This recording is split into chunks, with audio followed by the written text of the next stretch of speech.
अगला अध्याय। उपमन्यु द्वारा श्री कृष्ण को पाशुपत ज्ञान का उपदेश। ऋषियों ने पूछा, पाशुपत ज्ञान क्या है? भगवान शिव पशुपति कैसे हैं? और अनायासी महान कर्म करने वाले भगवान श्री कृष्ण ने उपमन्यु से किस प्रकार प्रश्न किया था। वायुदेव, आप साक्षात शंकर के स्वरूप हैं, इसीलिए ये सब बातें बताइए। तीनों लोकों में आपके समान दूसरा कोई वक्ता इन बातों को बताने में समर्थ नहीं है। सूत जी कहते हैं, उन महर्षियों की यह बात सुनकर वायुदेव ने भगवान शंकर का स्मरण करके इस प्रकार उत्तर देना आरंभ किया। महर्षियों, पूर्व काल में श्री कृष्ण रूपधारी भगवान विष्णु ने अपने आसन पर बैठे हुए महर्षि उपमन्यु से उन्हें प्रणाम करके न्यायपूर्वक यो प्रश्न किया। श्री कृष्ण ने कहा, भगवान महादेव जी ने पार्वती को जिस दिव्य पाशुपत ज्ञान तथा अपने संपूर्ण विभूति का उपदेश दिया था, मैं उसी को सुनना चाहता हूँ। महादेव जी पशुपति कैसे हुए? पशु कौन कहलाते हैं? वे पशु के पाशों से बांधे जाते हैं और फिर किस प्रकार उनसे मुक्त होते हैं? महात्मा श्री कृष्ण के इस प्रकार पूछने पर श्रीमान उपमन्यु ने महादेव जी की तथा देवी पार्वती जी को प्रणाम करके उनके प्रश्न का अनुसार उत्तर देना आरंभ किया। उपमन्यु बोले, देवकी नंदन, ब्रह्मा जी से लेकर स्थावर पर्यंत जो भी संसार के वशवर्ती चराचर प्राणी हैं, वे सब के सब भगवान शिव के पशु कहलाते हैं और उनके पति होने का कारण देवेश्वर शिव को पशुपति कहा गया है। वे पशुपति अपने पशुओं को मल और माया आदि पाशों से बांधते हैं और भक्ति पूर्वक उनके द्वारा आराधित होने पर वे स्वयं ही उन्हें पाशों से मुक्त करते हैं। जो 24 तत्व हैं, वे माया के कार्य एवं गुण हैं, वे ही विषय कहलाते हैं। जीवों को बांधने वाले पाश वे ही हैं। इन पाशों द्वारा ब्रह्मा जी से लेकर कीट पर्यंत समस्त पशुओं को बांधकर महेश्वर पशुपति देव उनसे अपना कार्य कराते हैं। उन महेश्वर की आज्ञा से ही प्रकृति पुरुषोचित बुद्धि को जन्म देती है। बुद्धि अहंकार को प्रकट करती है तथा अहंकार कल्याणदायी देवादिदेव शिव की आज्ञा से 11 इंद्रियों और 5 तन्मात्राओं को उत्पन्न करता है। तन्मात्रा भी उन्हीं महेश्वर के महान शासन से प्रेरित होकर क्रमशः 5 महाभूतों को उत्पन्न करती है। वे सब महाभूत शिव की आज्ञा से ब्रह्मा से लेकर तृण पर्यंत देहधारियों के लिए देह की सृष्टि करते हैं। बुद्धि कर्तव्य का निश्चय करती है और अहंकार अभिमान करता है। चित्त चेतता है और संकल्प विकल्प करता है। श्रवण आदि ज्ञानेंद्रियां पृथक पृथक शब्द आदि विषयों को ग्रहण करती हैं। वे महादेव जी की आज्ञा बल से केवल अपने ही विषयों को ग्रहण करती हैं। वाक आदि कर्मेंद्रियां कहलाती हैं और शिव की इच्छा से अपने लिए नियत कर्म करती ही रहती हैं, दूसरा कुछ नहीं। शब्द आदि जाने जाते हैं और बोलना आदि कर्म किए जाते हैं। इन सब के लिए भगवान शंकर की गुरोत्तर आज्ञा का उल्लंघन करना असंभव है। परमेश्वर शिव के शासन से ही आकाश सर्वव्यापी होकर समस्त प्राणियों को अवकाश प्रदान करता है। वायु तत्व प्राण आदि नाम भेदों द्वारा बाहर भीतर के संपूर्ण जगत को धारण करता है। अग्नि तत्व देवताओं के लिए हव्य और काव्य भोजी पितरों के लिए काव्य पहुंचाता है। साथ ही मनुष्यों के लिए पाक आदि का भी कार्य करता है। जल सबको जीवन देता है और पृथ्वी संपूर्ण जगत को सदा धारण किए रहती है। शिव की आज्ञा संपूर्ण देवताओं के लिए अलंघनीय है।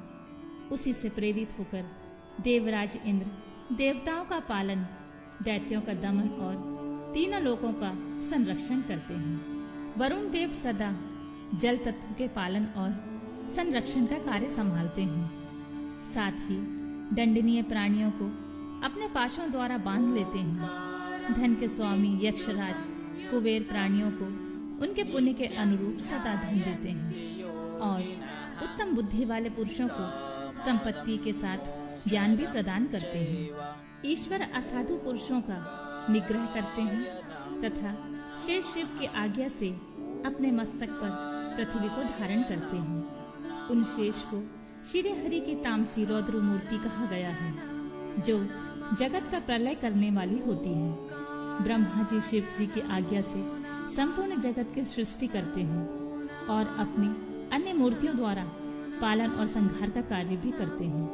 भगवान विष्णु अपने विभिन्न मूर्तियों द्वारा विश्व का पालन, सृजन और संहार भी करते हैं। विश्वात्मा भगवान हर भी 3 रूपों में विभक्त हो संपूर्ण जगत का संहार, सृष्टि और रक्षा करते हैं। काल सबको उत्पन्न करता है, वही प्रजा की सृष्टि करता है तथा वही विश्व का पालन करता है। यह सब वह महाकाल की आज्ञा से प्रेरित होकर ही करता है।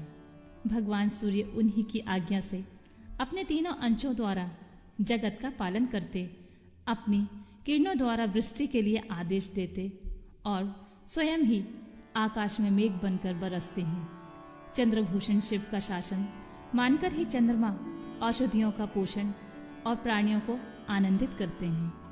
साथ ही देवताओं को अपनी अमृतमय कलाओं का पान करने देते हैं। आदित्य, वसु, रुद्र, अश्विनी कुमार, मरुदगण, आकाशचारी, ऋषि, सिद्ध, नारायण, मनुष्य, मृग, पशु, पक्षी, कीट आदि स्थावर प्राणी, नदियों, समुद्र, पर्वत, वन, सरोवर, अंगों सहित वेद शास्त्र, मंत्र, वैदिक स्त्रोत और यज्ञ आदि कालाग्नि से लेकर शिव पर्यंत भुवन, उनके अधिपति, असंख्य ब्रह्मांड, उनके आवरण, वर्तमान, भूत और भविष्य, दिशा, विदिशाएं, कला आदि काल के भिन्न भिन्न भेद तथा जो कुछ भी इस जगत में देखा और सुना जाता है, वह सब भगवान शंकर की आज्ञा के बल से ही टिका हुआ है। उनकी आज्ञा के बल से यहाँ पृथ्वी, पर्वत, मेघ, समुद्र, नक्षत्रगण इत्यादि देवता, स्थावर जंगम अथवा जड़ और चेतन सबकी भगवान शिव के ब्रह्मा आदि पंचमूर्तियों, ईशान आदि ब्रह्म मूर्तियों तथा पृथ्वी एवं सर्व आदि अष्ट मूर्तियों का परिचय और उनकी सर्वव्यापकता का वर्णन। उपमन्यु कहते हैं, श्री कृष्ण महेश्वर परमात्मा शिव की मूर्तियों से यह संपूर्ण चराचर जगत किस प्रकार व्याप्त है, यह सुनो। ब्रह्मा, विष्णु, रुद्र, महेशान तथा सदाशिव, ये सब परमेश्वर की 5 मूर्तियां जाननी चाहिए, जिनसे यह संपूर्ण विश्व विस्तार को प्राप्त हुआ है। इनके सिवा और भी 5 शरीर हैं, जिन्हें पंच ब्रह्मा कहते हैं। इस जगत में कोई भी ऐसी वस्तु नहीं है जो उन मूर्तियों से व्याप्त ना हो। ईशान, पुरुष, अघोर, वामदेव और सद्दोजात, ये महादेव जी की विख्यात 5 ब्रह्म मूर्तियां हैं। इनमें जो ईशान नामक उनकी आदि श्रेष्ठतम मूर्ति है, वह प्रकृति के साक्षात भोक्ता क्षेत्रज्ञ को व्याप्त करके स्थित है। मूर्तिमान प्रभु शिव की जो तत्पुरुष नामक मूर्ति है, वह गुणों का आश्रय रूप भव्य अव्यक्त में अधिष्ठित है। पिनाकमणि महेश्वर की जो अत्यंत पूजित अघोर नामक मूर्ति है, वह धर्म आदि 8 अंगों से युक्त बुद्धि तत्व को अपना अधिष्ठान बनाती है। विधाता महादेव की वामदेव नामक मूर्ति को आगम वेत्ता विद्वान अहंकार के अधिष्ठात्री बताते हैं। बुद्धिमान पुरुष अमर तेजस्वी शिव की सद्दोजात नामक मूर्ति को मन की अधिष्ठात्री कहते हैं। विद्वान पुरुष शिव के ईशान नामक मूर्ति को श्रवणेन्द्रिय, वाणी, शब्द और व्यापक आकाश तत्व की स्वामिनी मानते हैं। पुराणों के अर्थ ज्ञान में निपुण समस्त विद्वानों ने महेश्वर के तत्पुरुष नामक विग्रह को त्वचा, हाथ, स्पर्श और वायु तत्व का स्वामी समझा है। मनीषी मुनि शिव की अघोर नामक मूर्ति को नेत्र, पैर, रूप और अग्नि तत्व की अधिष्ठात्री बताते हैं।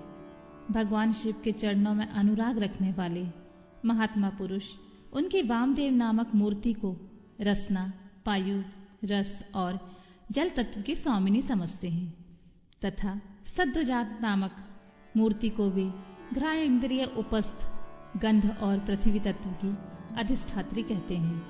महादेव जी की ये पांचों मूर्तियां कल्याण के एकमात्र हेतु हैं। कल्याणकामी पुरुषों को इनकी सदा ही यत्न पूर्वक वंदना करनी चाहिए। उन देवाधिदेव महादेव जी की जो 8 मूर्तियां हैं, तत्व रूप में यह जगत है। उन 8 मूर्तियों में यह विश्व उसी प्रकार ओतप्रोत भाव से स्थित है जैसे सूत में मन के पिरोए होते हैं। शर्व, भव, रुद्र, उग्र, भीम, पशुपति, ईशान तथा महादेव ये शिव की 8 विख्यात मूर्तियां हैं। महेश्वर की इन सर्व आदि 8 मूर्तियों में क्रमशः जल, भूमि, अग्नि, वायु, क्षेत्रज्ञ, सूर्य और चंद्रमा अधिष्ठित होते हैं। उनकी पृथ्वीमयी मूर्ति संपूर्ण चराचर जगत को धारण करती है। उसके अधिष्ठाता का नाम शर्व है, इसलिए वह शिव की शार्वी मूर्ति कहलाती है। यही शास्त्र का निर्णय है। उनकी जलमयी मूर्ति संपूर्ण जगत के लिए जीवनदायिनी है। जल परमात्मा भव की मूर्ति है, इसीलिए इसे भाभी कहते हैं। शिव की तेजोमयी शुभ मूर्ति विश्व के बाहर भीतर व्याप्त होकर स्थित है। वह घोर रूपनी मूर्ति का नाम रुद्र है, इसलिए वह रौद्री कहलाती है। भगवान शिव वायु रूप से स्वयं गतिशील होते हैं और इस जगत को गतिशील बनाते हैं। साथ ही वे इसका भरण पोषण भी करते हैं। वायु भगवान उग्र की मूर्ति है, इसलिए साधु पुरुष उसे औग्री कहते हैं। भगवान भीम की आकाश रूपनी मूर्ति सबको अवकाश देने वाली सर्वव्यापिनी तथा भूत समुदाय की भेदिका है। वह भीम नाम से प्रसिद्ध है, अतः इसे भैमी मूर्ति ही कहते हैं। संपूर्ण नेत्रों में निवास करने वाली तथा संपूर्ण आत्माओं की अधिष्ठात्री शिव मूर्ति को पशुपति मूर्ति समझना चाहिए। वह पशुओं के पाशों का उच्छेद करने वाली है। महेश्वर की जो ईशान नामक मूर्ति है, वही दिवाकर सूर्य नाम धारण करके संपूर्ण जगत को प्रकाशित करती हुई आकाश में विचरती है, जिनकी किरणों में अमृत भरा है और जो संपूर्ण विश्व को उस अमृत से आप्यायित करते हैं। वे चंद्रदेव भगवान शिव के महादेव नामक विग्रह हैं, अतः उन्हें महादेव मूर्ति कहते हैं। यह जो 8वीं मूर्ति है, वह परमात्मा शिव की साक्षात स्वरूप है तथा अन्य सब मूर्तियों में व्यापक है, इसीलिए यह संपूर्ण विश्व शिव रूप ही है। जैसे वृक्ष की जड़ सींचने से उसकी शाखाएं पुष्ट होती हैं, उसी प्रकार भगवान शिव की पूजा से उनके स्वरूप भूत जगत का पोषण होता है। इसलिए सबको अभय दान देना, सब पर अनुग्रह करना और सबका उपकार करना, यह शिव का आराधन माना गया है। जैसे इस जगत में अपने पुत्र पौत्र आदि के प्रसन्न रहने से पिता पितामह आदि को प्रसन्नता होती है, उसी प्रकार संपूर्ण जगत की प्रसन्नता से भगवान शंकर प्रसन्न होते हैं। यदि किसी भी देहधारी को दंड दिया जाता है तो उसके द्वारा अष्टमूर्तिधारी शिव का ही अनिष्ट किया जाता है, इसमें संशय नहीं है। 8 मूर्तियों के रूप में संपूर्ण विश्व को व्याप्त करके स्थित हुए भगवान शिव का तुम सब प्रकार से भजन करो, क्योंकि रुद्रदेव सबके परम शिव और शिवा की विभूतियों का वर्णन। श्री कृष्ण ने पूछा, भगवान, अमित तेजस्वी भगवान शिव की मूर्तियों ने इस संपूर्ण जगत को जिस प्रकार व्याप्त कर रखा है, वह सब मैंने सुना है। अब मुझे यह जानने की इच्छा है कि परमेश्वरी शिवा और परमेश्वर शिव का यथार्थ स्वरूप क्या है।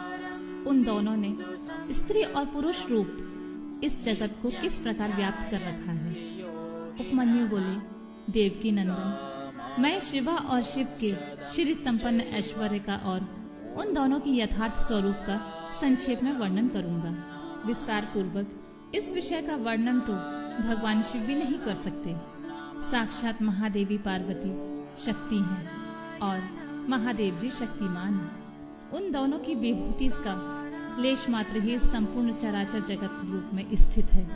यहाँ कोई वस्तु जड़ रूप है और कोई वस्तु चेतन रूप। वे दोनों क्रमशः शुद्ध अशुद्ध तथा पर और अपर कहे गए हैं। जो चिन्मंडल जल मंडल के साथ संयुक्त हो संसार में भटक रहा है वही अशुद्ध और अपर कहा गया है। उससे भिन्न जो जड़ के बंधन से मुक्त है वह पर और शुद्ध कहा गया है। अपर और पर चित स्वरूप हैं। इन पर स्वभावतः शिव और शिवा का स्वामित्व है। शिवा और शिव के वश में ही यह विश्व है।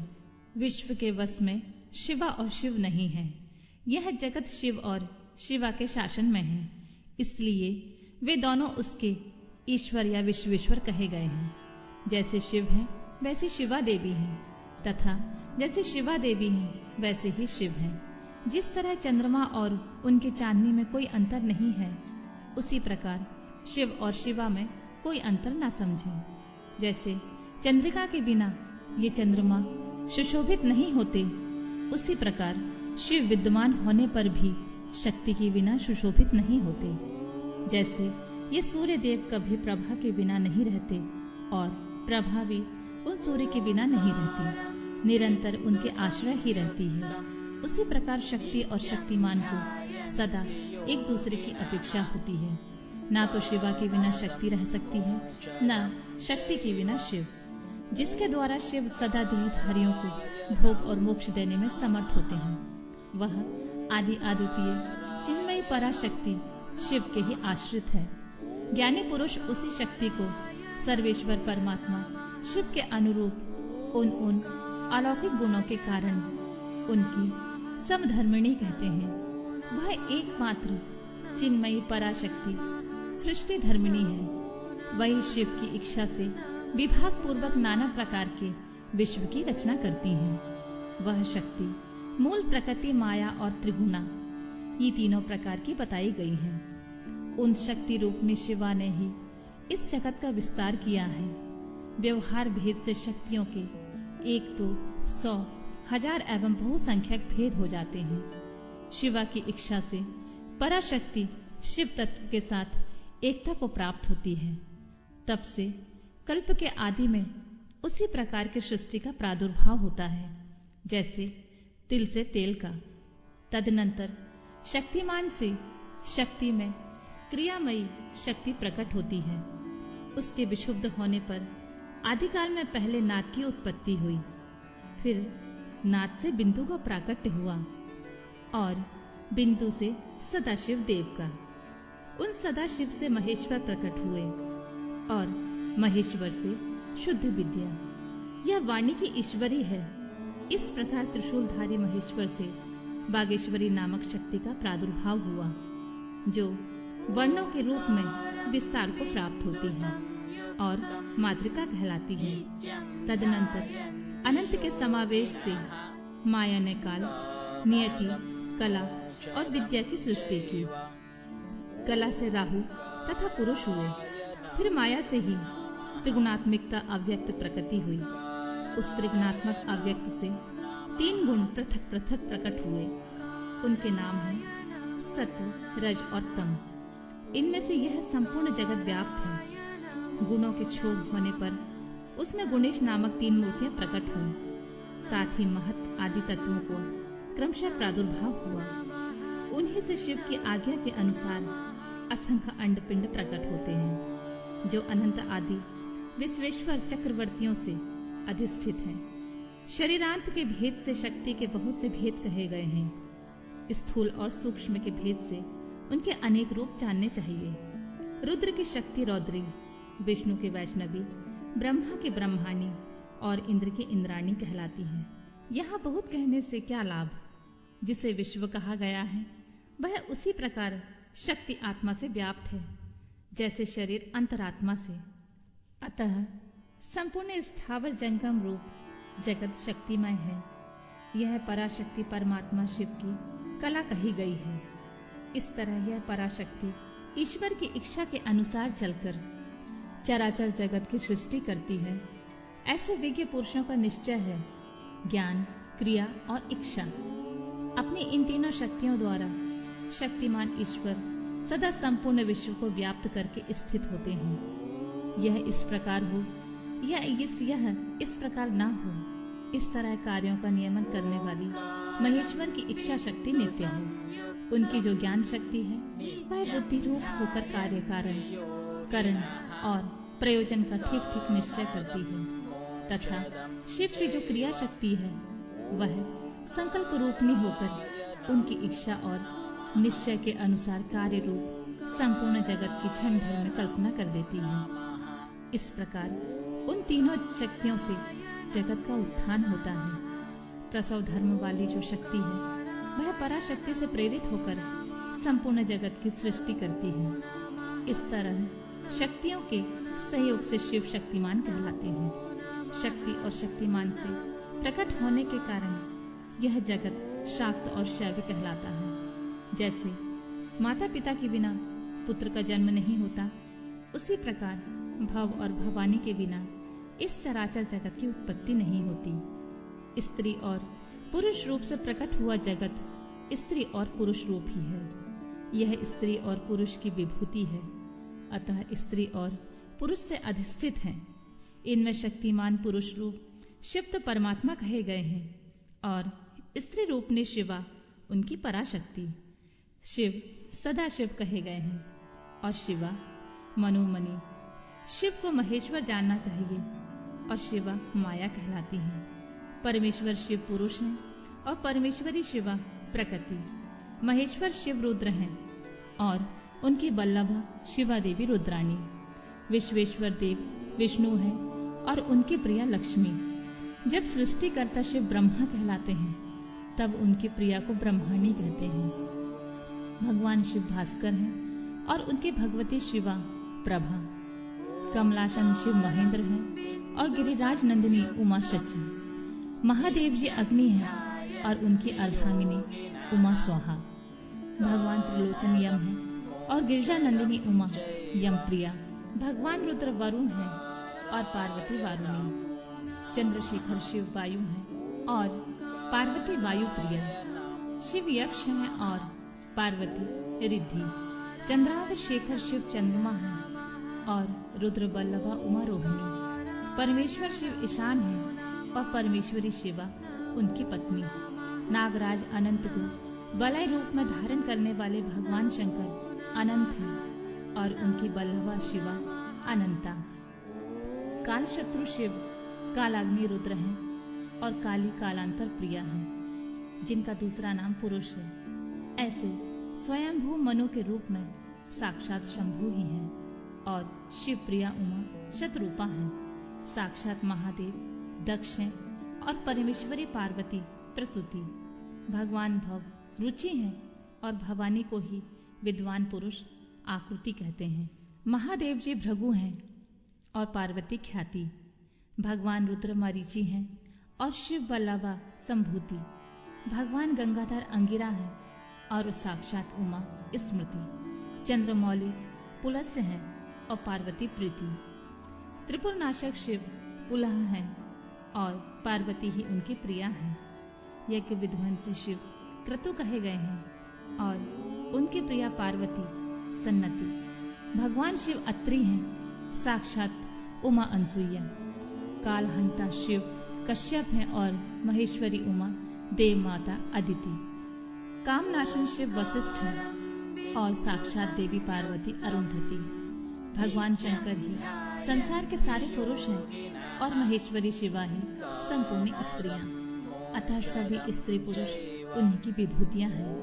भगवान शिव विषयी हैं और परमेश्वरी उमा विषय। जो कुछ सुनने में आता है वह सब उमा का ही रूप है और श्रोता साक्षात भगवान शंकर हैं। जिसके विषय में प्रश्न या जिज्ञासा होती है उस समस्त वस्तु समुदाय का रूप शंकर वल्लभा शिव स्वयं धारण करती हैं, तथा पूछने वाला जो पुरुष है वह बाल चंद्रशेखर विश्वात्मा शिव रूप ही है।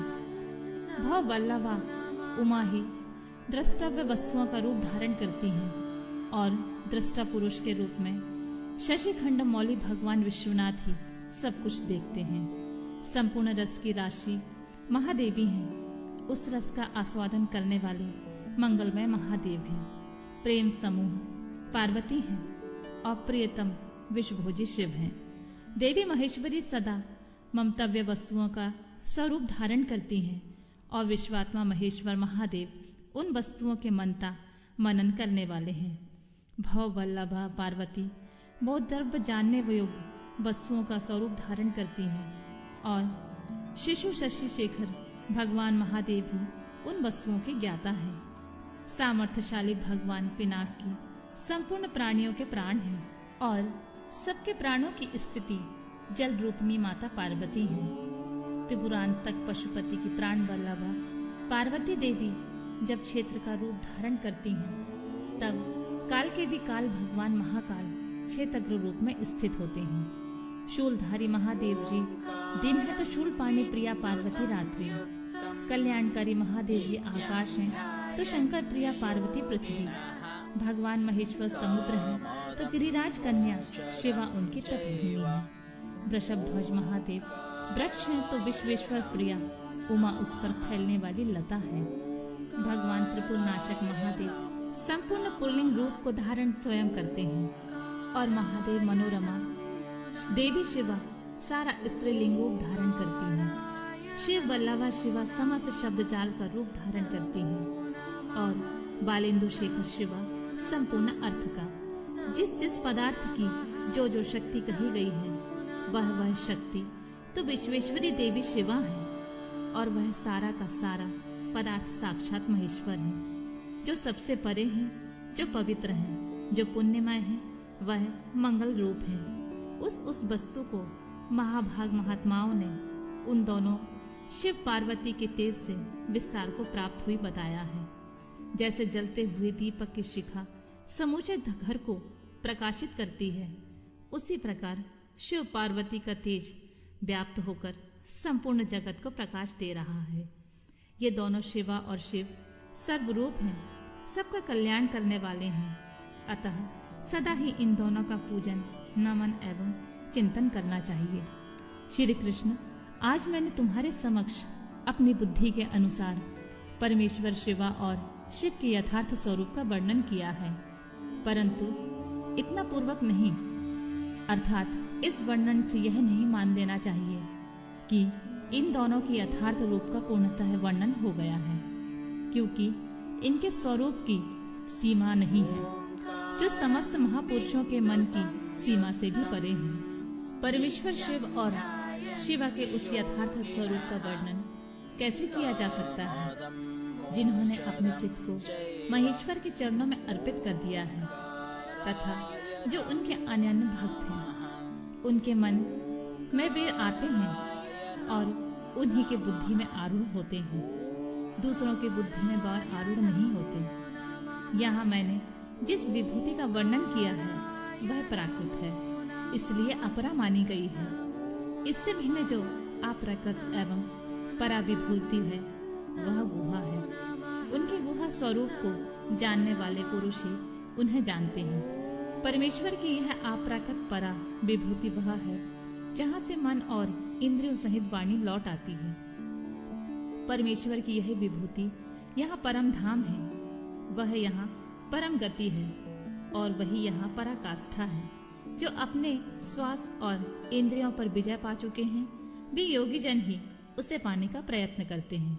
शिवा और शिव की यह विभूति संसार रूपी विषधर सर्प के डसने से मृत्यु के अधीन हुए मानवों के लिए संजीवनी औषधि है।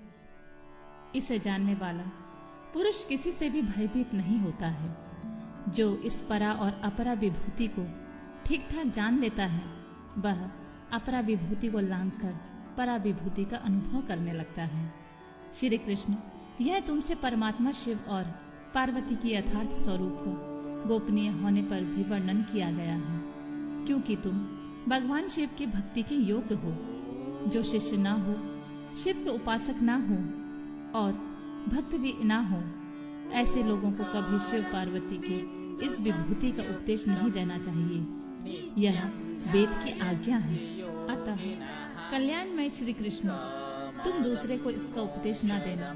जो तुम्हारे जैसे योग्य पुरुष हो उन्हीं से कहना, अन्यथा मौन ही रहना। जो भीतर से पवित्र शिव का भक्त और विश्वासी हो, वह यदि इसका कीर्तन करे तो मनोवांछित फल का भागी होता है।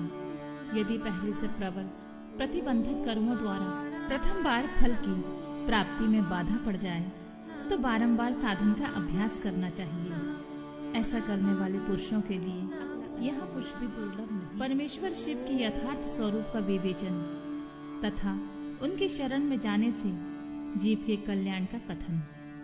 उपमन्यु कहते हैं, यदुनंदन, यह चराचर जगत देवादिदेव महादेव जी का स्वरूप है, परंतु पशु भारी पास से बंधे होने के कारण जगत को इस रूप में नहीं जानते। महर्षिगण उन परमेश्वर शिव के निर्विकल्प परम भाव को न जानने के कारण उन एक का ही अनेक रूपों में वर्णन करते हैं। कोई उस परम तत्व को अपर ब्रह्मा रूप कहते हैं, कोई पर ब्रह्मा रूप बताते हैं और कोई आदि अंत से रहित उत्कृष्ट महादेव स्वरूप कहते हैं। पंच महाभूत इंद्रियां, अंतःकरण तथा प्राकृत विषय रूप जड़ तत्व को अपर ब्रह्मा कहा गया है। इससे भिन्न समष्टि चैतन्य का नाम पर ब्रह्मा है। बृहत और व्यापक होने के कारण उसे ब्रह्मा कहते हैं। प्रभु वेदों एवं ब्रह्मा जी के अधिपति पर ब्रह्मा परमात्मा शिव के वे पर और अपर दो रूप हैं। कुछ लोग महेश्वर शिवा को विद्या स्वरूपी कहते हैं। इनमें विद्या चेतना होती है और अविद्या अवचेतना।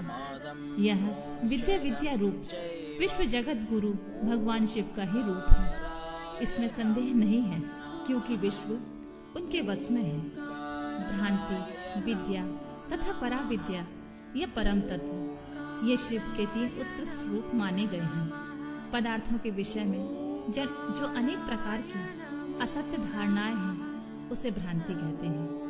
यथार्थ धारणा का ज्ञान का नाम विद्या है तथा जो विकल्प रहित परम ज्ञान है, उसे परम तत्व कहते हैं। परम तत्व ही सत है।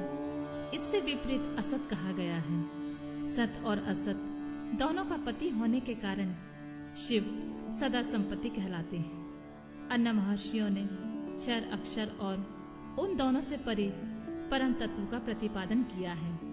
संपूर्ण भूत क्षर है और जीवात्मा अक्षर कहलाता है। वे दोनों परमेश्वर के रूप हैं, क्योंकि उन्हीं के अधीन है।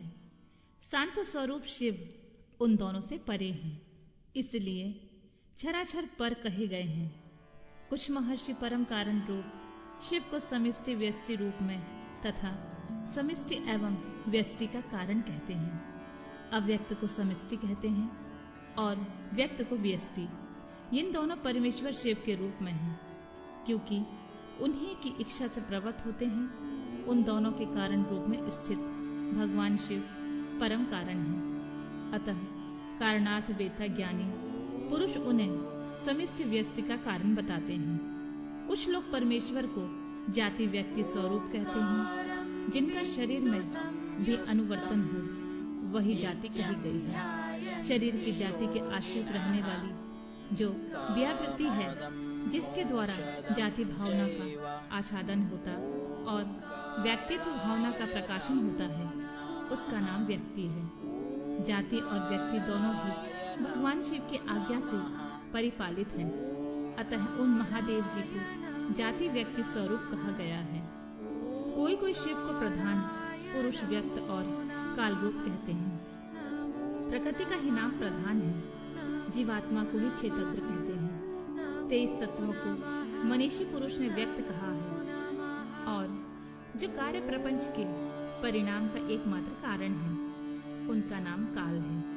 भगवान शिव इन सबके ईश्वर, पालक, धारणकर्ता, प्रवर्तक, निवर्तक तथा आविर्भाव और तिरोभाव के एकमात्र हेतु हैं। वे स्वयं प्रकाश एवं अजन्मा है।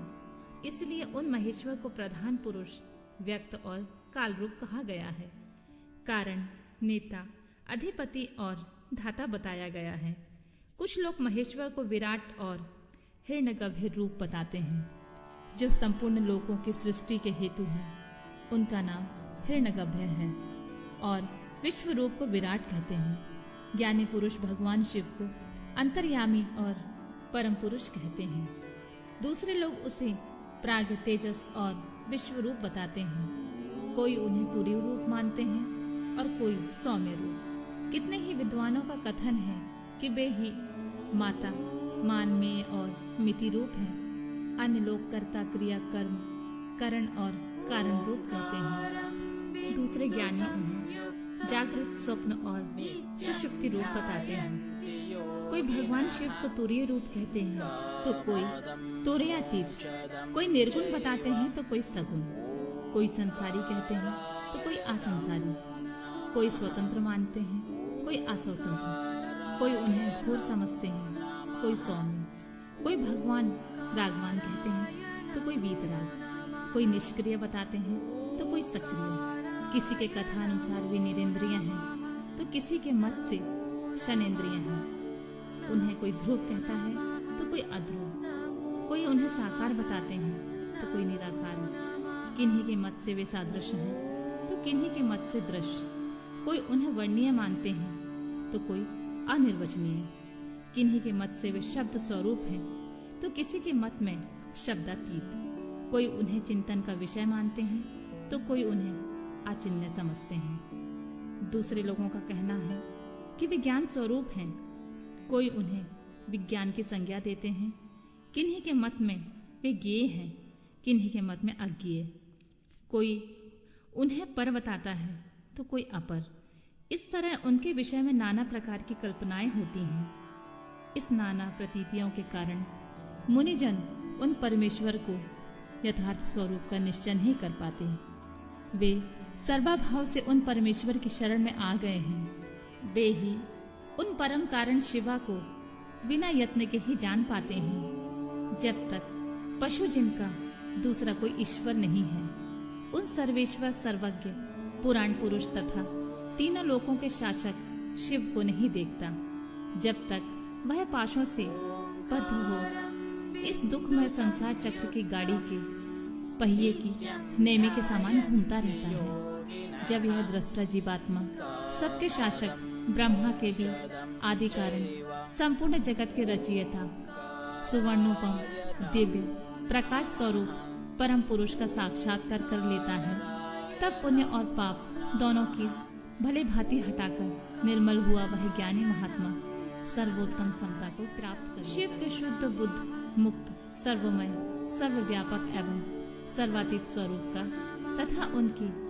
प्रणव रूपता का प्रतिपादन। उपमन्यु कहते हैं, यदुनंदन, शिव को ना तो आनम मल का ही बंधन प्राप्त है, न कर्म का, न माया का ही। प्राकृत बौद्ध अहंकार, मन, चित्त, इंद्रिय, तन्मात्रा और पंचभूत संबंधी कोई भी बंधन उन्हें नहीं छू सका है। अमित तेजस्वी शंभु को न काल, न कला, न विद्या, न नियति, न राग, न द्वेष रूप ही बंधन प्राप्त है। उनमें न तो कर्म है, न उन कर्मों का परिपाक है, न उनके फल स्वरूप सुख और दुख है, न उनका वासनाओं से संबंध है, न कर्मों के संस्कारों से, भूत, भविष्य और वर्तमान भोगों तथा उनके संस्कारों से भी उनका संपर्क नहीं है। न उनका कोई कारण है, न कर्ता, न आदि है, न अंत है और न मध्य है। न कर्म है, करण है, न अकर्तव्य है और न कर्तव्य ही है। उनका न कोई बंधु है, न अबंधु, न नियंता है, न प्रेरक, न पति है, न गुरु, न त्राता ही है। उनसे अधिक की चर्चा कौन करे, उनके समान कोई नहीं है। उनका न जन्म होता है, न मरण। उनके लिए कोई वस्तु ना तो वांछित है और न अवांछित ही है। उनके लिए न विधि है, न निषेध, न बंधन, न मुक्ति। जो अकल्याणकारी दोष हैं, वे उनमें कभी नहीं रहते, परंतु संपूर्ण कल्याणकारी गुण उनमें सदा रहते हैं। क्योंकि शिव साक्षात परमात्मा है, वे शिव की अपनी शक्तियों द्वारा इस संपूर्ण जगत को व्याप्त होकर अपने स्वभाव से युक्त न होते हुए सदा ही स्थित रहते हैं। इसलिए उन्हें स्थाणु कहते हैं। वह संपूर्ण चराचर जगत शिव से अधिष्ठित है। अतः भगवान शिव सर्वरूप माने गए हैं। जो ऐसा जानता है वह कभी मुंह में नहीं पड़ता। रुद्र सर्वरूप है, उन्हें नमस्कार है। वे सत्स्वरूप परम महान पुरुष हिरण्यवायु भगवान, हिरण्यपति ईश्वर, अंबिकापति ईशान, पिनाकमणि तथा वृषभ वाहन है। एकमात्र रुद्र ही पर ब्रह्मा परमात्मा है। वे ही कृष्ण पिंगल वर्ण वाले पुरुष हैं। वे हृदय के भीतर कमल के मध्य भाग में केश के अग्रभाग की भांति सूक्ष्म रूप में चिंतन करने से योग्य हैं। उनके केश सुनहरे रंग के हैं, नेत्र कमल के समान सुंदर हैं, अंग कांति अरुण और ताम्र वर्ण की है। वे सुवर्णमय नीलकंठ देव सदा विचरते रहते हैं। उन्हें सौम्य, घोर, मिश्र, अक्षर, अमृत और अव्यय कहा गया है। वे पुरुष विशेष परमेश्वर भगवान शिव काल के भी काल हैं, चेतन और अवचेतन से परे हैं, इस प्रपंच से भी परात्पर हैं। शिव में ऐसे ज्ञान और ऐश्वर्य देखे गए हैं जिनसे बढ़कर ज्ञान और ऐश्वर्य अन्यत्र नहीं है। मनीषी पुरुषों ने भगवान शिव को लोक में सबसे अधिक ऐश्वर्यशाली पद पर प्रतिष्ठित बताया है। प्रत्येक कल्प में उत्पन्न होकर एक सीमा काल तक रहने वाले ब्रह्माओं को आदिकाल में विस्तार पूर्वक शास्त्र का उपदेश देने वाले भगवान शिव ही हैं। एक सीमित काल तक रहने वाले गुरुओं के भी वे गुरु हैं। वे सर्वेश्वर सदा सभी के गुरु हैं। काल की सीमा उन्हें छू नहीं सकती। उनकी शुद्ध स्वाभाविक शक्ति सबसे बढ़कर है। उन्हें अनुपम ज्ञान और नित्य अक्षय शरीर प्राप्त है। उनके ऐश्वर्य की कहीं तुलना नहीं है। उनका सुख अक्षय और बल अनंत है। उनमें असीम तेज, प्रभाव, पराक्रम, क्षमा और करुणा भरी है। वे नित्य परिपूर्ण हैं। उन्हें सृष्टि आदि से अपने लिए कोई प्रयोजन नहीं है। दूसरों पर परम अनुग्रह ही उनके समस्त कर्मों का फल है। प्रणव उन परमात्मा शिव का वाचक है। शिव, रुद्र आदि नामों में प्रणव ही सबसे उत्कृष्ट माना गया है। प्रणव वाच्य शंभु के चिंतन और जप से जो सिद्धि प्राप्त होती है वही परा सिद्धि है, इसमें संशय नहीं है। इसीलिए शास्त्रों के पारंगत मनस्वी विद्वान वाच्य और वाचक की एकता को स्वीकार करते हुए महादेव जी को प्रणय रूप कहते हैं। मांडुक्य उपनिषद में प्रणव की 4 मात्राएं बताई गई हैं: अकार, उकार, मकार और नाद। अकार को ऋग्वेद कहते हैं, उकार को यजुर्वेद कहा गया है, मकार को सामवेद और नाद को अथर्ववेद की श्रुति है। अकार महाबीज है, वह रजोगुण तथा सृष्टिकर्ता ब्रह्मा है। उकार प्रकृति रूपा योनि है, वह सत्वगुण तथा पालनकर्ता श्री हरि है। मकार जीवात्मा एवं बीज है, वह तमोगुण तथा संहारकर्ता रुद्र है। नाद परम पुरुष परमेश्वर है, वह निर्गुण एवं निष्क्रिय शिव है। इस प्रकार प्रणव अपनी 3 मात्राओं के द्वारा ही 3 रूपों में इस जगत में प्रतिपादित करके अपनी अर्धमात्रा नाद के द्वारा शिव स्वरूप का बोध कराता है, जिसमें श्रेष्ठ दूसरा कुछ भी नहीं है, जिनसे बढ़कर कोई ना तो अति सूक्ष्म है ना महान है, तथा जो अकेले ही वृक्ष की भांति निश्चल भाव से प्रकाश में आकाश में स्थित है। उन परम पुरुष परमेश्वर शिव से यह संपूर्ण जगत परिपूर्ण है।